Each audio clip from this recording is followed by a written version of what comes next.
নমস্কাৰ সকলোকে পুনৰবাৰ স্বাগতম জনাইছোঁ মোৰ ইউটিউব চেনেললৈ। আজি মই আপোনালোকৰ কাৰণে লৈ আহিছোঁ এটা আলু চাটৰ ৰেচিপি। আপোনালোকৰ বাৰু মন যায়নে গধূলি সময়ত কিবা এটা চটপটি খাবলৈ?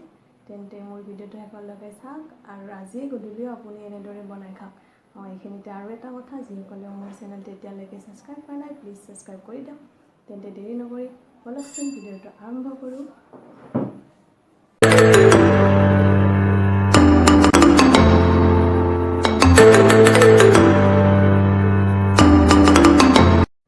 আলু চাট বনাবৰ কাৰণে মই সৰু সৰু 4টা আলু বইল কৰি লৈছোঁ আৰু লৈছোঁ তেতেলী, এইখিনি অকণমান পানীত মই তিয়াই ৰাখিছোঁ আৰু লৈছোঁ বুট, এইখিনিও 50% বইল কৰি লৈছোঁ।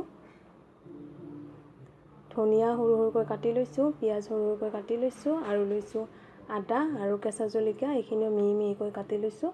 এতিয়া চাট মছলা মই ঘৰতে বনাম। চাট মছলাৰ কাৰণে মই লৈছোঁ 1 চামুচ জিৰা,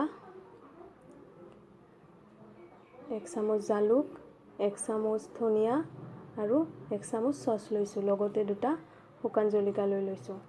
চাট মছলাখিনি মই প্ৰথমে এখন কেৰাহী গৰম হ'বলৈ দিম আৰু ইয়াতে গোটেইখিনি মছলা গৰম হ'বলৈ দিম।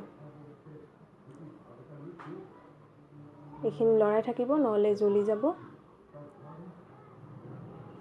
শেষত মই ইয়াতে অকণমান নিমখ দি লৈছোঁ। নিমখখিনি দিলে এইখিনি খুন্দিলে সোনকালে খুন্দা যাব, সেয়ে নিমখখিনি দি লৈছোঁ। ইয়াৰ পৰা এটা ধুনীয়া গোন্ধ ওলায়। এতিয়া মই এইখিনি খুন্দনাত খুন্দি ল'ম। একেবাৰে মিহিকৈ খুন্দিব নালাগে, এনেদৰে মতা মতা থকাকৈ খুন্দি লৈছোঁ। এতিয়া মই এখন কেৰাহী লৈছোঁ, ইয়াতে অকণমান তেল দি লৈছোঁ।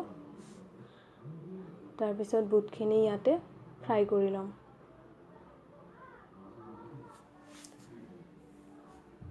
জুইটো অকণমান কমকৈ ৰাখিব আৰু এইখিনি এনেদৰে লৰাই থাকিব।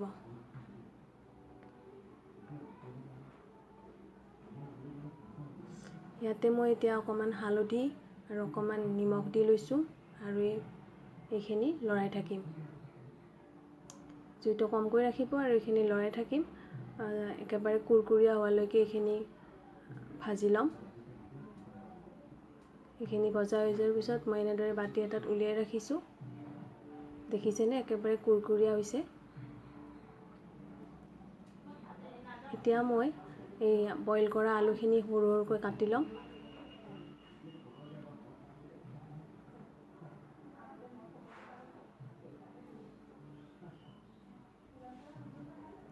এনেদৰে দেখুৱাৰ ধৰণে সৰু সৰুকৈ কাটি লৈছোঁ। আপুনি নিজৰ পচন্দৰ মতে কাটি ল'ব।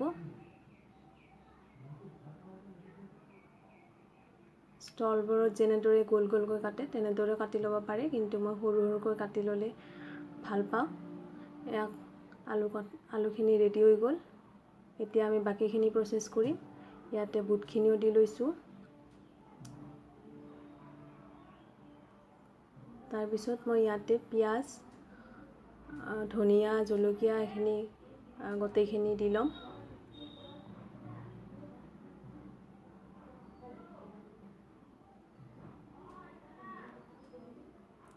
এইখিনি তেতেলীখিনি যে তিয়াই ৰাখিছিলোঁ, ইয়াৰে গুটিখিনি আঁতৰাই ইয়াৰে ৰসখিনি মই ইয়াতে দি ল'ম। এইটো একেবাৰে স্কিপ নকৰিব, এইটো নিদিলে টেষ্টটো ইমান নাহিব।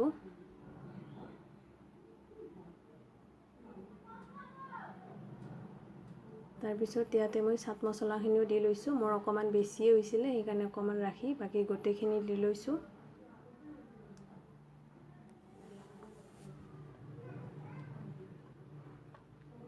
তাৰপিছত মই ইয়াতে দিম টমেটো কেচাপ দি লৈছোঁ। যিহেতু আমি বুট ভাজোঁতে নিমখ দিছোঁ আৰু চাট মছলাখিনিতো নিমখ আছে, সেয়েহে মই এইখিনি ভালদৰে মিহলাৰ পিছত অলপমান টেষ্ট কৰি চাম। যদি নিমখ কম যেন পাওঁ তেতিয়া আকৌ দি ল'ম। অকণমান নিমখ কম হৈছিলে, সেয়ে মই ইয়াতে অকণমান আৰু নিমখ দি লৈছোঁ আৰু এইখিনি ভালদৰে মিলাই ল'ম।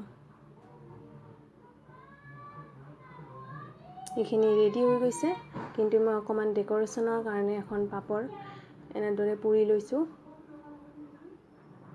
তাৰপিছত এনেদৰে ভাঙি লৈছোঁ। তাৰপিছত এখন এনেদৰে প্লেট লৈছোঁ। তাৰপিছত আলু চাটখিনি ইয়াতে দি ল'ম। আপোনাৰ বাৰু জিভাৰ পানী পৰিছে নেকি? তেন্তে অলপ সময় ৰখি দিয়ক আৰু ভিডিঅ'টো শেষ হোৱাৰ পিছত আপুনি এনেদৰে বনাই খাব পাৰিব। এতিয়া মই ইয়াতে দি লৈছোঁ অকণমান আলু ভুজিয়া। ভুজিয়া মোৰ খুব প্ৰিয়, সেয়ে অকণমান বেছিয়ে দি লৈছোঁ। তাৰপিছত পাপৰখিনি ইয়াতে দি লৈছোঁ।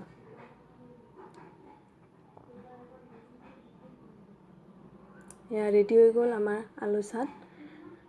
তেন্তে আজি ভিডিঅ'টো কেনেকুৱা লাগিলে জনাব। যদি ভাল লাগিলে প্লিজ লাইক আৰু কমেণ্ট কৰিব, লগতে আপোনাৰ বন্ধু বান্ধৱীলৈকেও শ্বেয়াৰ কৰি দিব। তেন্তে আজিলৈ আহিছোঁ, বাই বাই।